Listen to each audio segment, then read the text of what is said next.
कि आप कितने भी बड़े कुल में जन्म ले लो, आप कितने भी बड़े गुरु के शिष्य बन जाओ, आप कितने भी अच्छे माता पिता की संतान क्यों ना हो, आपकी संगति यदि अच्छी नहीं है और आपकी विचारधारा अच्छी नहीं है तो आपका जीवन में कभी कल्याण नहीं हो सकता। संगति अच्छी होना आवश्यक है, और यदि संगति अच्छी नहीं है तो जीवन में कभी कल्याण नहीं होगा। यदि आप किसी व्यक्ति के विषय में जानना चाहते हैं कि ये व्यक्ति कैसा है, तो उसका एक ही उपाय है, उसके मित्रों को जान लो, उसके मित्रों को देख लो कि इसके मित्र किस प्रकार के हैं, आप समझ जाओगे कि ये व्यक्ति कैसा है। क्योंकि जिसकी जैसी विचारधारा होती है, जैसे मन का स्वभाव होता है, उसके आसपास वैसे ही लोग एकत्रित हो जाते हैं। एक ही भाव दशा जिसकी होगी, जिस प्रकार से एक जिसका मन होगा, उसके आसपास उसके मित्र वैसे ही होंगे।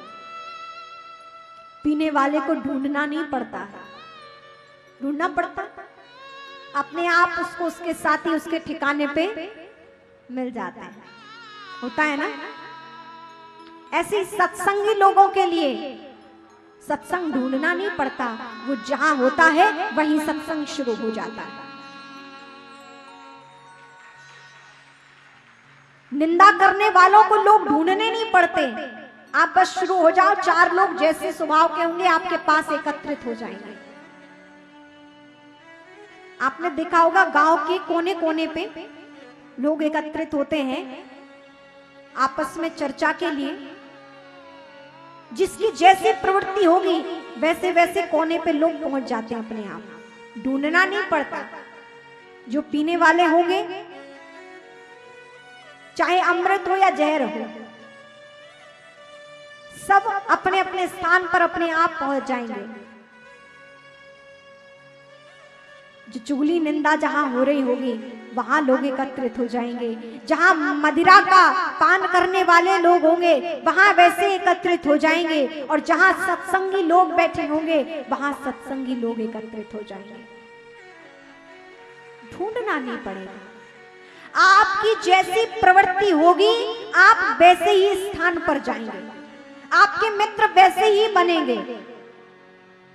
इसीलिए किसी व्यक्ति के विषय में जानना हो तो उसके मित्र देख लो कि वो किन के साथ रहता है, कैसे लोग उसके आसपास रहते हैं, बस बिल्कुल वो वैसा ही होगा।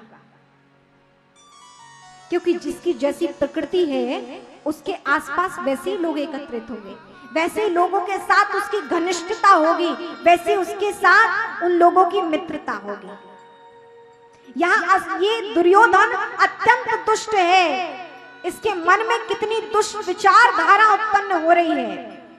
चाहता तो ये अपना कल्याण कर सकता था, लेकिन इसकी संगति अच्छी नहीं थी, दुष्टों की संगति थी। जहां शकुनी मामा जैसे की मित्रता हो वहां क्या होगा, दुष्टता ही प्रकट होगी। अश्वत्थामा कौन था?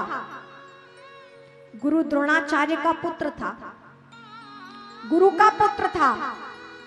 लेकिन अश्वत्थामा भी चाहते तो पांडवों से मित्रता कर सकते थे, अच्छे लोगों से मित्रता कर सकते थे, लेकिन उनकी प्रवृत्ति अच्छी नहीं थी तो उन्हें दुर्योधन से मित्रता करनी पड़ी। गुरुपुत्र होकर फिर भी उनकी मित्रता किनसे है? दुर्योधन से है। कहने का तात्पर्य है आप कितने अच्छे परिवार में जन्म ले लो, लेकिन यदि आपकी संगति अच्छी नहीं है, आपकी विचारधारा अच्छी नहीं है, तो जीवन में कल्याण कभी नहीं होगा। कल्याण चाहते हैं तो संगति अच्छी रहिए, विचारधारा अच्छी रहिए, क्योंकि विचार हमारी आदत को बनाता है। क्या होता है, हमारे विचार क्या करते हैं? हमारी आदत को बनाता है। यदि विचार अपवित्र है तो आपकी जो आदत है वो अपवित्र होगी। आपकी आदत अपवित्र है तो आपका स्वभाव अपवित्र होगा। यदि आपका स्वभाव अशुद्ध है तो आपका चरित्र भी अशुद्ध हो सकता है। और यदि चरित्र अशुद्ध हो गया तो ये आपका जन्म भी अशुद्ध हो जाएगा। इस जन्म को शुद्ध बनाना चाहते हैं, पावन बनाना चाहते हैं, तो उसकी मूल जड़ है विचारधारा। यदि अच्छे विचार हैं तो फिर सब अच्छा हो सकता है। लेकिन यहाँ दुर्योधन के विचार श्रेष्ठ नहीं है। अंतिम समय में अपनी बुद्धि सुधार कर परमात्मा की प्राप्ति कर सकता था, लेकिन अंतिम समय में क्या सोचता है। अश्वत्थामा ने जब पूछा कि दुर्योधन महाराज आप क्या चाहते हैं, आपकी क्या अंतिम इच्छा है, तो जानते दुर्योधन ने क्या कहा। दुर्योधन बोला, मित्र हम 100 भाई थे, लेकिन मेरे 99 भाई युद्ध में मारे जा चुके हैं। अब अंतिम मैं बचा हूं, मैं भी कितनी देर के लिए हूं, मरणासन्न स्थिति में पड़ा हूं। मेरे 100 भाई इस युद्ध में समाप्त हो गए, लेकिन पांडव पहले भी 5 थे और अब भी 5 हैं। यदि एक भी मर जाता तो मेरी छाती ठंडी हो जाती, मुझे सुख मिल जाता। अंत में भी कितनी दुष्विचार धारा को सोच रहा है। और याद रहे, व्यक्ति जो अंतिम समय सोचता है वो केवल उसी क्षण की परिकल्पना नहीं है, उसके पूरे जीवन की ये परिणाम है, परिणति है। जो व्यक्ति जीवन भर जन्म से ही भगवान का भजन नाम जपा करता होगा, नाम जपा होगा, युवावस्था में नाम जपा होगा, यदि उसने वृद्धावस्था में नाम जपा होगा तो उसके अंतिम क्षण भी भगवान नाम ही निकलेगा।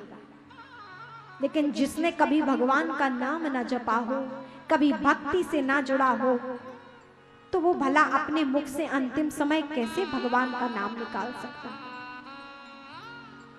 लोग कहते हैं कि अभी हमारी उम्र ही क्या है, बच्चे कहते हैं कि अभी तो हमारी पढ़ाई का समय है, भगवान का नाम लेंगे जब बड़े हो जाएंगे। युवा सोचता है कि अभी तो हमारे कमाने के दिन है, जब वृद्ध होंगे तब भगवान का नाम लेंगे। अभी तो हमारे कमाने खाने के दिन है, आनंद लेने के दिन है, जब वृद्ध होंगे तब हम भगवान का भजन करेंगे। वृद्ध भी सोचता है अभी क्या भगवान का भजन करना है, अंतिम समय भगवान का नाम लेंगे। भगवान का नाम निकल ही नहीं पाता है।